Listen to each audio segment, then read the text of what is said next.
Hey, I want to be straight with you. The Turpin signing is one of those off-season moves that quietly changes how a team can attack an entire season.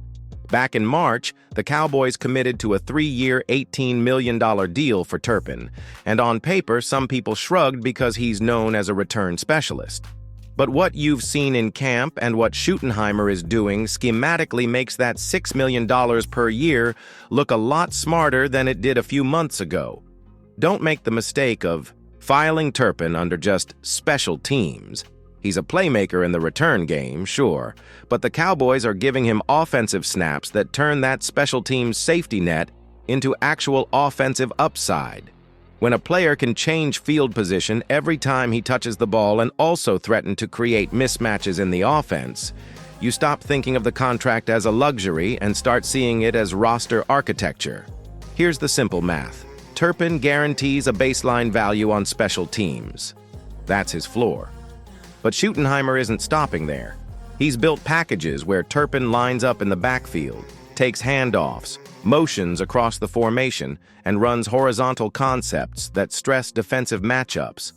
That's the kind of usage where his speed and short area burst create consistent advantages. You don't need him to be the team's #1 receiver to change games. You need him to be the kind of chess piece that forces opponents into uncomfortable personnel decisions. Put a linebacker on him in the slot, and suddenly you've got a matchup you can exploit. Put a corner in the box, and you're running into a favorable blocking angle. That's the matchup leverage Schottenheimer can milk. Also, think about how the new kickoff dynamics tilt opportunities toward elite returners. Kickers are more likely to aim to force a return than to just take a touchback, and that increases the expected number of meaningful returns. Turpin gives you both the upside of a potential explosive return and the day-to-day value as a gadget player on offense. For a Cowboys team that still hasn't fully settled the WR3 role behind CeeDee and George Pickens, having a reliable, multi-purpose option who can credibly be on 40 to 50% of offensive snaps in certain packages is huge. That's how a $6 million per year figure stops feeling like a gamble and begins to look like a bargain. I want to hear from you. Do you think $6 million a year for that kind of versatility is a steal? Drop a simple yes or no in the comments and tell me why. And if you want more breakdowns like this, help push the channel to 16,000 subscribers. Hit subscribe and smash the like button so these videos reach more Cowboys fans. When you're ready, I'll walk through his return film and the exact offensive concepts Schottenheimer can run with Turpin. Now let's dive into why Turpin's return game alone makes this signing a potential game changer. You already know he's one of the fastest players in the league, but it's not just straight-line speed. It's timing, vision, and the ability to read blocks in real time. In the era of the new kickoff rules where kickers are trying to avoid giving him a chance to make a huge play, his instincts are more valuable than ever. He can turn an ordinary kickoff into a game-changing position swing, which means every time he touches the ball, he's influencing field position in a way most backups simply can't. That's not just flashy. That's directly adding wins by improving the starting spot for your offense and putting opponents in uncomfortable situations. Schottenheimer's approach here is smart. By giving Turpin the green light on special teams, the Cowboys aren't just relying on raw speed. They're leveraging a player who knows the angles and can consistently hit lanes that maximize yardage. He's a player who makes kickoffs less about chance and more about calculated opportunity. And because he's also being given more offensive reps, you get, double the value.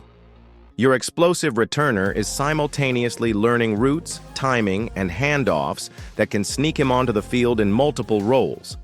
That's the kind of efficiency that makes a 3-year deal look like a steal when you break it down. Think about specific game situations. A touchback versus a 30-yard return doesn't just affect starting field position. It can swing momentum, dictate play calling, and even influence clock management in close games. Turpin's ability to consistently win those small battles changes how defenses approach kickoffs.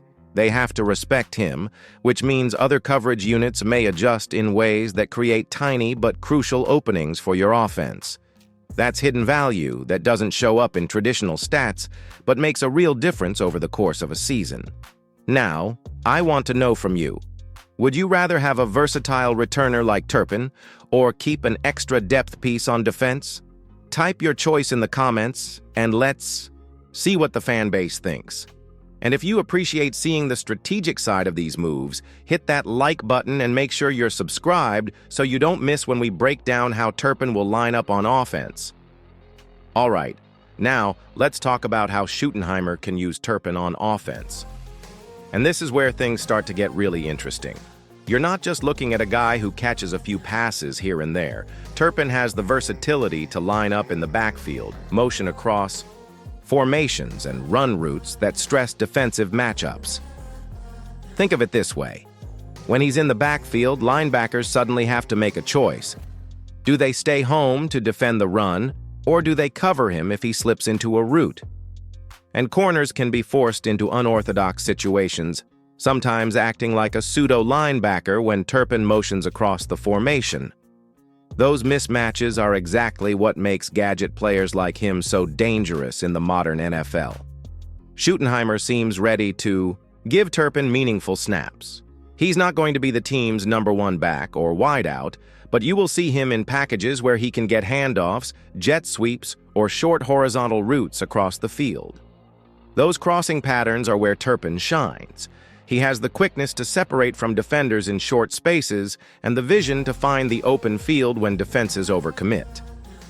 You've seen flashes of it in practice, motioning from one side to the other, using a split release to gain leverage, and once he's in the open, good luck for anyone trying to catch him in man coverage. That's a serious weapon for a Cowboys offense that wants to create confusion and force defenses to adjust on the fly. The comparison to Deebo Samuel gets thrown around, but the reality is more subtle. Turpin isn't going to dominate every snap like Deebo, but he doesn't need to. Even as a rotational player, he can create critical mismatches, help sustain drives, and open up opportunities for the starters.